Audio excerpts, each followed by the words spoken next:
Mayong buntag mga igsoon, daghan kayo mga nagkuan diri sa kuan ba, nagatudlo diri sa social media nga ang ilahang mga taming kanang mga bato, mga unsa na mga kuan, mga ilang mga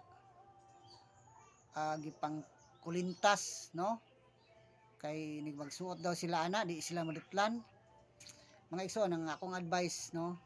Ang tinuod man gud nga taming ang pulong sa Ginoo. Kung ang pulong gani sa Ginoo naana nimo, never jud ka mo salig anang mga batuha.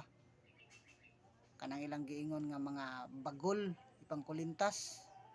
Ang tagaan tagang bersikulo igsoon.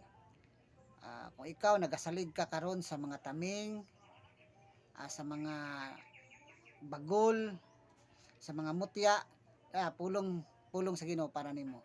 Dirita sa Episo 6:16.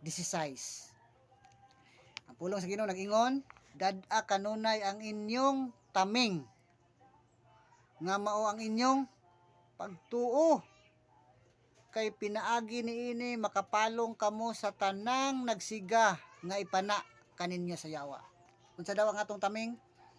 Atong pagtuo sa atong Ginoong Hesukristo, atong pagsalig kang Ginoong Hesukristo.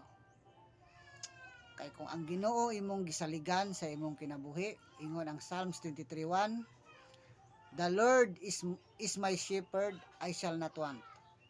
Kung ang Ginoo ang magbalantay nimo, ingon si David, wala gyoy makulang diha nimo. I hope nga ang pulong sa Ginoo kahimog kahigmatan nimo ron ayo pagsalig anang mga taming nga hinimo lang sa tao, mga bagul, mga mutya, ayaw pagsalig ana, mga bato. Saligi ang Ginoong Hesus. Kay dili gid kaniya pasagdan og biyaan. Ug wala gyoy makulang diha nimo. Maayong buntag, daghang salamat.